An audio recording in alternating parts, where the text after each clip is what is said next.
Tuhan, saya ingin melanjutkan khotbah saya di ibadah kenaikan Tuhan Yesus hari Kamis yang lalu. Kalau hari Kamis yang lalu saya mengajak Bapak Ibu Saudara membaca dalam Kisah Para Rasul, pasal yang pertama ayat yang ke-9 sampai 11. Saya ingin melanjutkan sekarang ayat yang ke-12 sampai 14. Mari kita lihat Alkitab kita masing-masing, atau di screen juga akan dibantu. Bapak Ibu Saudara bisa melihat Kisah Para Rasul pasal yang pertama, mulai ayat yang ke-12 sampai 14. Maka kembalilah rasul-rasul itu ke Yerusalem dari bukit yang disebut Bukit Zaitun, yang hanya seperjalanan sabat jauhnya dari Yerusalem. Berapa itu seperjalanan sabat? Kurang lebih 1,8 kilometer. Itu jarak yang diizinkan untuk mereka melakukan perjalanan pada hari sabat. Dikatakan setelah mereka tiba di kota, naiklah mereka ke ruang atas tempat mereka menumpang. Mereka itu ialah Petrus dan Yohanes, Yakobus dan Andreas, Filipus dan Thomas, Bartolomeus dan Matius, Yakobus bin Alfeus dan Simon orang Zelot, dan Yudas bin Yakobus. Ayat 14 kita baca sama-sama, 2, 3. Mereka semua bertekun dengan sehati dalam doa bersama-sama dengan beberapa perempuan serta Maria ibu Yesus dan dengan saudara-saudara Yesus. Amin. Pagi hari ini saya beri tema khotbah yang akan saya sampaikan, yaitu musim baru atau musim yang baru. Karena memang murid-murid hari itu memasuki satu season yang baru, new season, musim yang baru, di mana Yesus benar-benar sudah tidak bersama-sama dengan murid-murid secara fisik. Dan Yesus sudah naik ke sorga. Hari Kamis yang lalu kita merayakan kenaikan Tuhan Yesus. Saya lebih suka menyebutnya kenaikan Tuhan Yesus, bukan kenaikan Isa Al-Masih. Karena kalau Anda pakai kata Isa Al-Masih, masih ada kontroversi di dalamnya. Karena menurut kitab sucinya orang seberang, Isa Al-Masih itu lahirnya di bawah pohon kurma. Saya nggak tahu, karena mereka kan ngutip-ngutip begitu ya. Kita ada duluan, mereka itu 600 tahun setelah kita gitu. Jadi nggak tahu kitab sucinya bisa nyomot-nyomot gitu ya. Dan kemudian juga ada cerita Yesus bisa bicara umur 2 tahun, bikin dari tanah liat itu seekor burung, dan itu cerita-cerita justru ada di kalangan mereka, bukan di kita, saudara ya. Ya, jadi saya anyway lebih suka sebut kenaikan Yesus Kristus karena masih ada kontroversi lah buat saya kalau kita sebut Isa Al-Masih. Nah, saudara yang kasih Tuhan, murid-murid mentaati apa yang Yesus pesankan sebelum Yesus naik ke sorga, supaya tidak meninggalkan Yerusalem sampai apa yang disebut janji Bapa itu diberikan kepada mereka. Janji yaitu Roh Kudus, Roh Penolong, Roh Penghibur yang akan menyertai mereka di dalam kehidupan mereka di dunia, di dalam memberitakan Injil sampai kesudahan zaman. Nah, saudara, coba kita lihat di dalam Kisah Para Rasul pasal yang pertama ayat 4 dan 5. Mundur ayat 4 dan 5, pada suatu hari ketika ia makan, Yesus makan bersama-sama dengan mereka, ia melarang mereka meninggalkan Yerusalem dan menyuruh mereka tinggal di situ menantikan apa, saudara? Janji Bapa. Yang demikian katanya, telah kamu dengar daripadaku, sebab Yohanes membaptis dengan air, tetapi tidak lama lagi kamu akan dibaptis dengan Roh Kudus. Ini pesan Tuhan Yesus sebelum dia naik ke sorga. Supaya mereka tidak meninggalkan Yerusalem sampai apa yang disebut janji Bapa, yaitu Roh Kudus itu diberikan kepada gerejanya. Ini season yang baru, musim yang baru. Ada yang menggolongkan begini, perjanjian lama itu eranya Allah Bapa di sorga. Masuk perjanjian baru itu eranya Yesus. Setelah Yesus naik, saudaraku, ke sorga, masuk satu season yang baru, musim yang baru, yaitu eranya Roh Kudus. Ya, jadi PL itu zamannya Allah Bapa, PB masuk perjanjian baru itu zamannya Yesus Kristus. Lalu setelah Yesus naik ke sorga, sampai hari ini, saudaraku, kita masuk eranya Roh Kudus. Ya. Nah, saudara, makanya kalau kita baca dalam Kisah Para Rasul, itu di pasal yang terakhir, pasal 28, nggak ada kata penutup. Nggak ada kata penutup di sana. Kisah Para Rasul, kisahnya para rasul, bagaimana rasul-rasul Kristus pada waktu itu setelah mereka dipenuhi dengan Roh Kudus, dibaptis dengan Roh Kudus. Minggu depan kita akan merayakan hari Pentakosta, tepat minggu depan, hari Minggu, tanggal 23. Dan pada hari Pentakosta, pada zaman eranya murid-murid Yesus hidup, disitulah terjadi kemudian setelah mereka menanti-nanti Tuhan, berdoa di loteng Yerusalem, maka Roh Kudus dicurahkan. Bukan berarti hari Pentakosta hari pencurahan Roh Kudus. Roh Kudus pada era perjanjian baru gereja Tuhan zaman itu dicurahkan bertepatan dengan hari Pentakosta. Hari raya yang penting juga bagi orang-orang Yahudi, selain hari raya Paskah dan hari raya Pondok Daun. Saudara yang kasih Tuhan, dan setelah itu murid-murid bergerak dengan urapan kuasa Tuhan, memberitakan Injil dengan penuh keberanian, dan mujizat demi mujizat terjadi, manifestasi pekerjaan Tuhan dinyatakan dengan luar biasa. Ya, nah saudara yang kasih Tuhan, kalau kita lihat di dalam Yohanes 14 ayat 16 sampai 17, Yohanes 14 ayat 16 sampai 17, Yohanes 14 ayat 16 sampai 17, Alkitab berkata, "Aku akan minta kepada Bapa dan Ia akan memberikan kepadamu seorang penolong." Bahasa Inggrisnya comforter, orang yang memberikan ketenangan. Seorang penolong. Perhatikan, Roh Kudus itu disebut seorang. Dia satu pribadi, dia punya pikiran, dia punya perasaan, dia punya kehendak. Seorang penolong yang lain supaya ia menyertai kamu. Kapan saudara? Selama-lamanya. Yaitu Roh kebenaran. Dunia tidak dapat menerima dia sebab dunia tidak melihat dia dan tidak mengenal dia. Tetapi kamu mengenal dia sebab ia menyertai kamu dan akan diam di dalam kamu. Roh Kudus itu bukan cuma menyertai kita dari luar, tapi dia menyertai kita juga dari dalam. Dia ada di dalam kita. Ini sesuatu yang kadang sulit untuk orang bisa mengerti, bahwa Tuhan ada di dalam kita. Kita ada di dalam Tuhan. Ingat saudaraku, hakikatnya satu. Allah kita Tritunggal, hakikatnya satu. Allah hanya satu. Allah itu Esa, hanya satu. Tapi dia menyatakan dirinya dalam 3 pribadi. Allah Bapa, Anak Allah, dan Roh Kudus. Siapakah Roh Kudus itu? Roh Yesus sendiri. Yang menyertai kita. Yang akan tinggal bersama-sama dengan kita. Inilah yang dikatakan bahwa aku akan menyertai engkau selama-lamanya sampai kesudahan zaman. Dari mana? Roh Kudus yang menyertai kita. Pada zaman Yesus hidup, murid-murid bersama dengan Yesus, murid-murid hanya jadi asistennya Yesus dan mereka hanya melihat Yesus buat mujizat. Tapi setelah Roh Kudus dicurahkan bagi gerejanya, saudaraku, mereka menjadi pelaku-pelaku mujizat. Petrus berkhotbah, saudaraku, 3.000 orang bertobat, tidak lama kemudian bertambah menjadi 5.000. Dan sekarang kekristenan menjadi agama nomor 1 di dunia. Dan hari-hari ini saya juga melihat ada banyak lawatan Tuhan di kalangan kaum Kedar dan Nebayot, saudaraku. Bagaimana mereka juga mengalami lawatan Tuhan. Diam-diam, saudaraku, banyak yang menerima Yesus sebagai Tuhan dan Juru Selamat. Dengan pakaiannya mereka, saudaraku, yang khas, mereka menyanyikan lagu-lagu rohani. Ada yang sempat lihat itu? Banyak, saya ketemu banyak, saudaraku. Mereka nyanyikan lagu-lagu rohani, lagu-lagu Kristen, saudaraku. Dan saya percaya Tuhan juga sedang pakai Bapak Ibu Saudara dan saya, kita semua. Karena ini zamannya, Roh Kudus sedang bekerja dengan luar biasa melalui saudara dan saya. Yesus berpesan, saudaraku, kalau kamu percaya, kamu bukan hanya melakukan apa yang aku kerjakan, bahkan lebih besar. Dan itu terjadi pada zaman gereja mula-mula. Roh Kudus ada di dalam hidup mereka, saudaraku. Bergerak, mengurapi mereka. Petrus dan Yohanes menyembuhkan orang yang lumpuh sejak lahir. Bangkit berdiri. Heboh, saudaraku.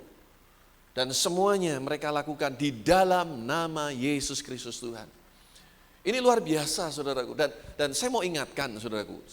Kitalah rasul-rasul akhir zaman itu. Kitalah penginjil-penginjil akhir zaman. Kitalah yang harus terus melanjutkan tongkat estafet. Untuk memberitakan kabar baik ini. Sampai ke ujung-ujung bumi. Kita bertanggung jawab, saudaraku. Jangan sampai mata rantai ini terputus.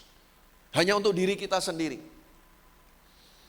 Karena kalau Anda baca di Kisah Para Rasul 1 ayat 8, Tuhan perintahkan supaya kita pergi memberitakan Injil, mulai dari Yerusalem, Yudea, Samaria, sampai ke ujung-ujung bumi.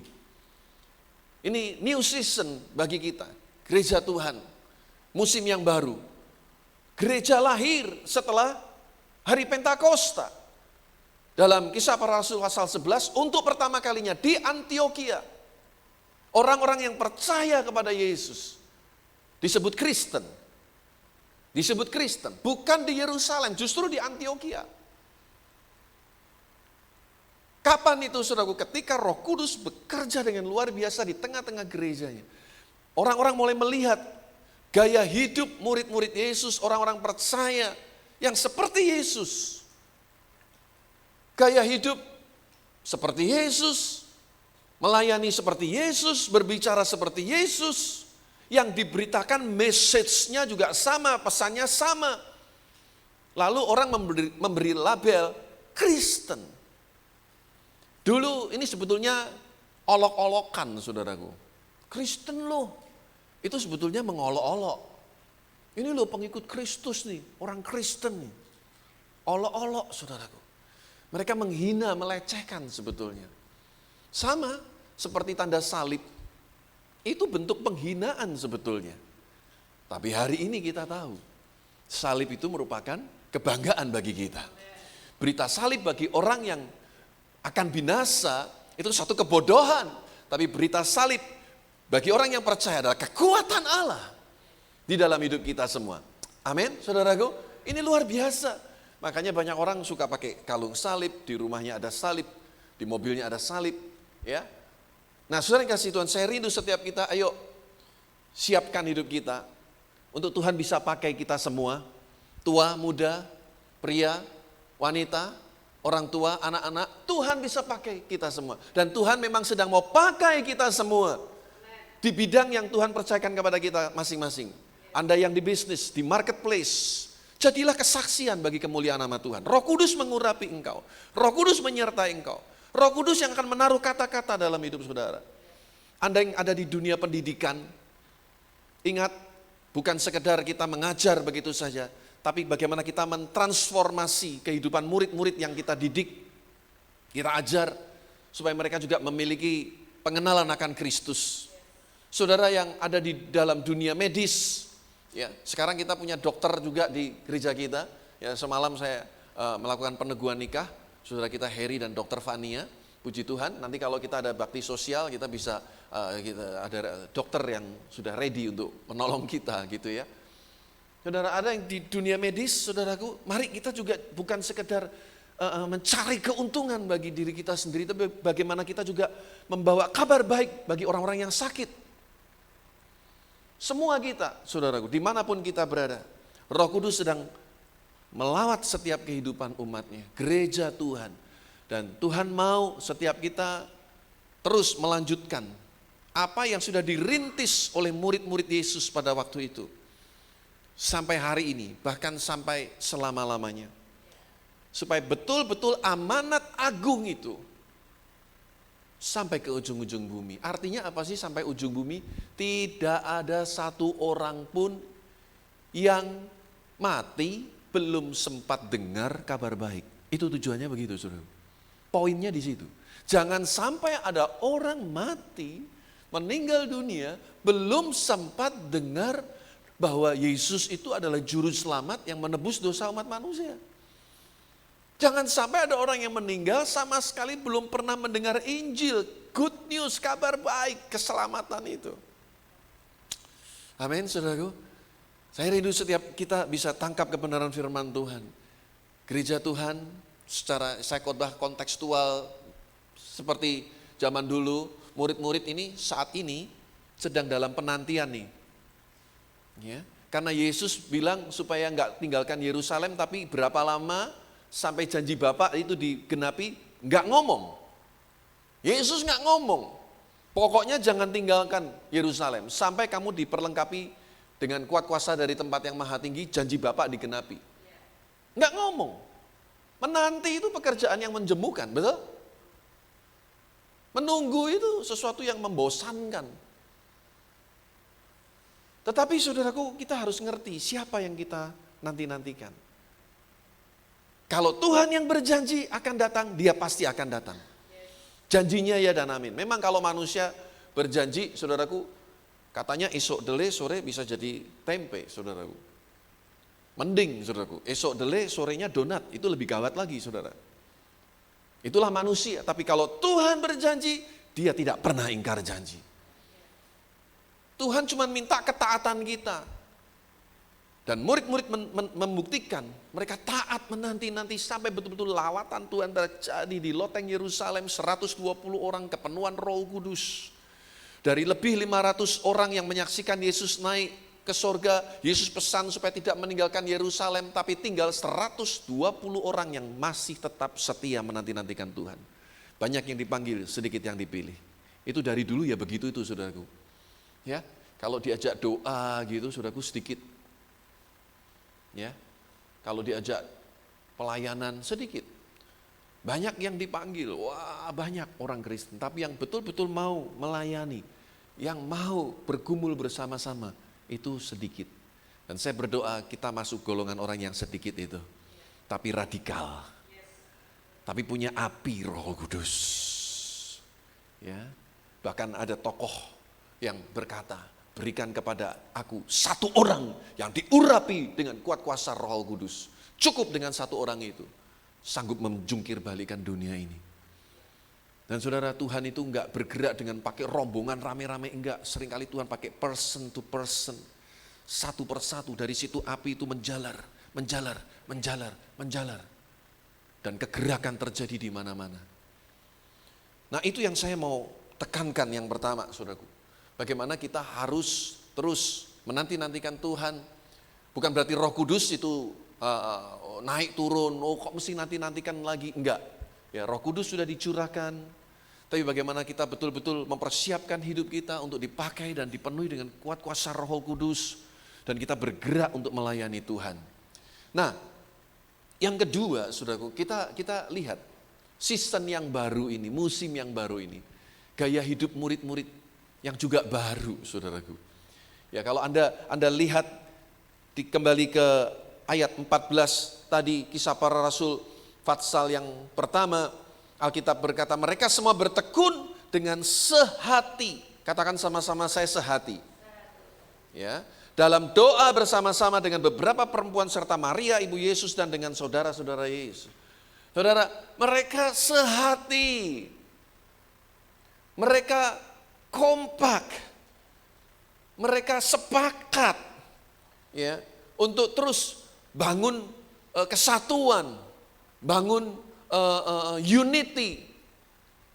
Ada power di dalam unity, ada kekuatan, kuasa di dalam kesatuan.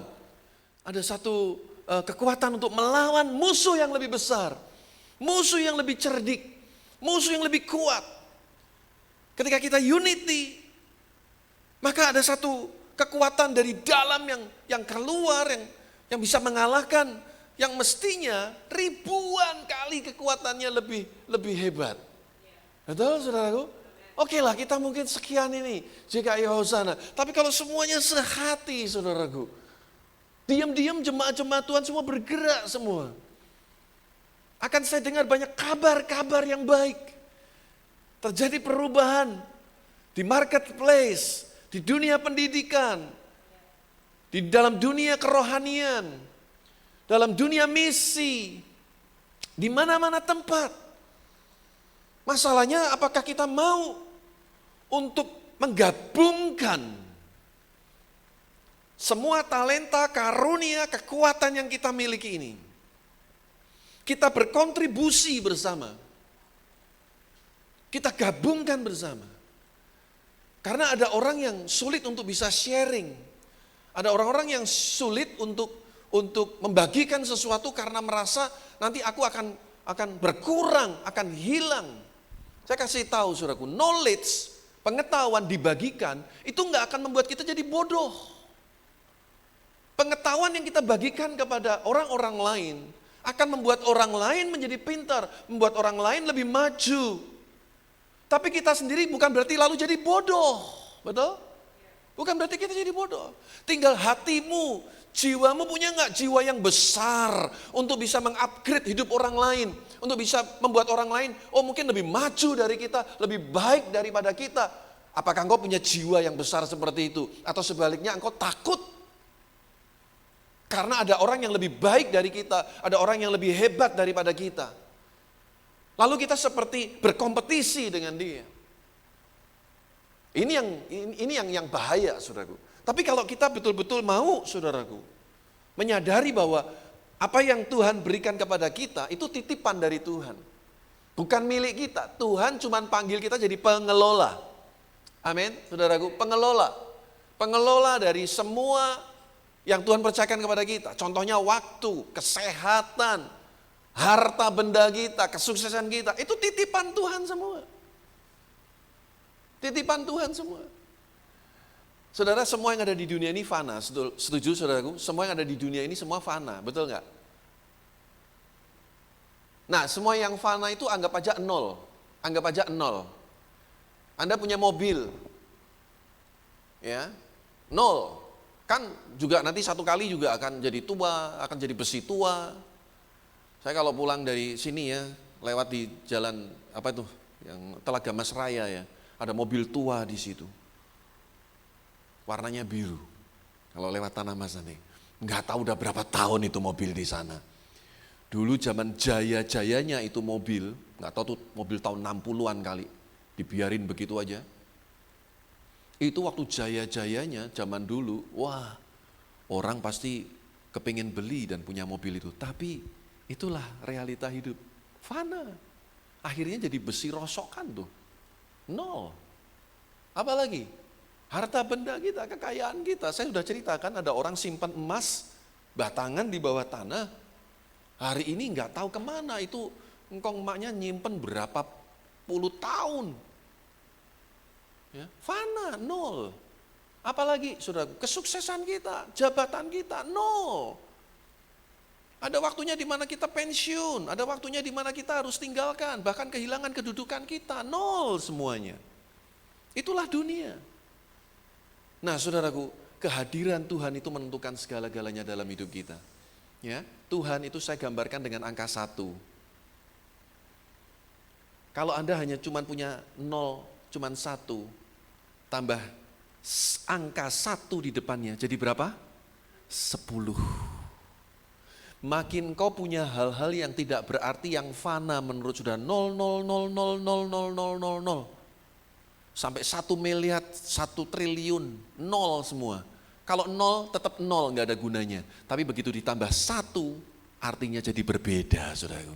Hidup kita yang 0 besar, tambah 1, Yesus dalam hidup kita akan menjadi sangat berarti bagi kemuliaan nama Tuhan. Amin, saudaraku. Hidup kita jadi berarti. Jangan biarkan hidup kita tetap 0 terus, saudaraku. Tambahkan 1 Tuhan dalam hidup kita. Izinkan Tuhan yang intervensi penuh dalam kehidupan kita. Saudaraku, murid-murid semuanya sehati. Yesus pernah berpesan juga dalam Lukas 21 ayat 36. Lukas 21 ayat 36. Berjaga-jagalah senantiasa sambil berdoa, supaya kamu apa? Beroleh kekuatan untuk luput dari semua yang akan terjadi itu. Dan supaya kamu tahan berdiri di hadapan Anak Manusia. Saudara, ketika kita sehati berdoa, kita akan beroleh kekuatan. Itu kekuatan kita hanya di situ. Hari ini kita bisa melihat keajaiban yang Tuhan nyatakan tengah-tengah kita. Jujur kita nggak punya kekuatan apa-apa, kecuali kita berdoa tersungkur. Saya masih ingat ketika kita mulai menggalang dana untuk pembangunan gedung gereja ini. Kita lakukan satu gerakan namanya Gerakan 5.000. Ya, Gerakan 5.000. Ayo setiap minggu kalau datang sisihkan 5.000 rupiah. Kotaknya masih ada tuh di depan. Sekarang isinya remote AC, gunting gitu, saudaraku. Itu dulu kotak bersejarah loh, saudaraku. Ya, sebelum kotak yang ini, kotaknya agak besar gitu. Biasa dulu ketika kita di Puri ketika kita jalan keluar dari gedung ibadah, ruang ibadah, nah di situ jemaat biasa kasih 5.000. Ya, dari 5.000. Boom, jadi gedung gereja ini saudaraku. Ya, saudaraku jangan anggap remeh. The power of unity, saudaraku. Kekuatan kesatuan. Saya rindu setiap kita, ayo sehati. Makin tekun sehati untuk berdoa. Kisah Para Rasul 4 ayat 32. Kisah Para Rasul 4 ayat 32. Adapun kumpulan orang yang telah percaya itu, mereka sehati dan sejiwa dan tidak seorang pun yang berkata bahwa sesuatu dari kepunyaannya adalah miliknya sendiri. Tetapi segala sesuatu adalah apa? Kepunyaan mereka bersama. New season, satu musim yang baru di mana mereka punya satu lifestyle yang baru, saudaraku. Nggak ada yang merasa, wah ini hasil usahaku, ini kerja kerasku, kan aku yang nyumbang, kan aku yang main musik. Saya selalu menekankan itu kepada teman-teman pelayan Tuhan. Jangan sampai ada seorang pun yang berani berkata demikian. Karena itu benih perpecahan, saudaraku. Nggak ada yang hebat di antara kita, cuman Yesus yang hebat. Kalau saya tidak tampilkan nama-nama orang-orang yang menabur di gereja ini, bukan saya nggak open dengan keuangan gereja. Jangan salah ngerti. Bukan saya nggak open, saudaraku. Saya bisa lakukan itu, tapi saya sudah sharing sama banyak teman hamba Tuhan. Selalu ada positif negatifnya. Saya cuma mau mendidik jemaat kita semua, ya, supaya pada waktu kita melakukan semuanya ini, kita nggak cari pujian hormat dari manusia, ya. Jadi yang nyumbang, maaf, 5.000 pun tidak merasa, apa sih artinya persembahan saya cuma 5.000 Pak? Ngapain dicatat di pembukuan? Ngapain dicatat ditempelin di tembok begitu dikasih tahu? Lalu yang mungkin nyumbangnya 10 juta, tuh kan, mamaku. Ini yang paling besar nih, 100 juta, tuh saya. Saudara, saya gak mau ada seorang pun dari kita yang mencuri kemuliaan Tuhan. Tapi supaya semua tahu, hanya ada satu orang kuat di tempat ini, namanya Yesus Kristus Tuhan. Amin, saudaraku. Jadi semua karena kasih karunia dan kemurahan Tuhan. Nah, saya mau tutup saudaraku dengan apa yang seringkali menghalangi kesatuan itu bisa terjadi di dalam tubuh Kristus. Yang pertama, saudaraku, egoisme. Spirit yang mementingkan diri sendiri. Yang kedua, gosip. Hati-hati dengan yang namanya gosip, itu roh pemecah belah. Gosip itu artinya semakin digosok makin sip. Ya. Pakai bahasa katanya, aku denger loh. Sementara Anda gak tahu kebenaran sebenarnya bagaimana. Cuma dari kata orang yang kamu denger itu juga denger dari kata orang yang lain. Hati-hati, roh gosip. Ya, kalau saya sih digosipin seneng sih. Ya. Supaya tambah terkenal. Kalau nggak ada yang gosipin, malah saya penasaran. Kenapa nggak ada yang gosipin saya gitu, saudara? Ya, loh kalau gosipnya positif ya nggak apa-apa dong, ya kan? Tapi maksud saya gosip yang nggak jelas gitu loh, yang negatif gitu loh. Loh kalau kita kumpul pasti ya sedikit banyak ngomongin orang itu bukan berarti gosip loh. Kalau memang itu sesuatu yang benar dan apa memang positif, why not gitu ya? Kita belajar dari orang lain. Kadang saya ngomongin hamba Tuhan A, ngomongin hamba Tuhan B, bukan ngerasani, tapi saya belajar dari mereka. Jangan salah, saudaraku. Saya punya keponakan yang namanya Abraham itu, anaknya Eden itu. Kemana saja dia pergi, di mobil, di rumah, dia nggak pernah lepas. Dia dengerin khotbah seorang hamba Tuhan fenomenal. Sudah almarhum sih pendeta ini. Kemarin katanya waktu lebaran kan keluarganya Pak Sony sama Bu Eden ini perjalanan ke Semarang. Saudara, anak ini si Abraham gak mau denger yang lain kecuali khotbah pendeta ini. dan 4 seri khotbah, 4 judul khotbah didengerin dalam satu perjalanan itu, saudara. Ya, enggak apa-apa kita sering ngobrol sama dia, wah memang dia hamba Tuhan yang hebat. Hati-hati dengan roh gosip, karena itu roh pemecah belah itu, penghalang kesatuan. Yang ketiga, kesombongan. Yaitu tadi, mau mendirikan menara Babel, cari nama. Yang keempat, saudaraku, bad leadership, kepemimpinan yang buruk, bisa jadi awal dari perpecahan. Makanya saya juga harus hati-hati dengan pekerjaan Tuhan di GKI Hosana ini. Karena saya tahu, ya, sebagai pemimpin tanggung jawab saya tidak gampang. Ada banyak hal yang harus saya perhatikan. Kepemimpinan yang buruk bisa jadi, ya, penghalang kesatuan. Yang kelima, komunikasi yang buruk. Komunikasi yang buruk. Ya. Dan yang keenam, tidak ada kasih. Nah, ini kalau udah nggak ada kasih, nggak bisa ngomong saya. Semua pasti berantakan. Karena Alkitab berkata kasih yang mengikat kita semuanya. Amin, saudaraku. Sebagai ayat yang penutup, Kolose 3 ayat 14. Nah ini saudaraku, Kolose 3 ayat 14. Yuk baca sama-sama, saudaraku. Kolose 3 ayat 14, 2, 3. Dan di atas semuanya itu, kenakanlah kasih sebagai pengikat yang mempersatukan dan menyempurnakan. Dan ini yang menjadi lifestyle gaya hidup murid-murid. Mereka hidup dalam kasih satu dengan yang lain. Ya, kepunyaanku adalah kepunyaanmu, milikmu milikku.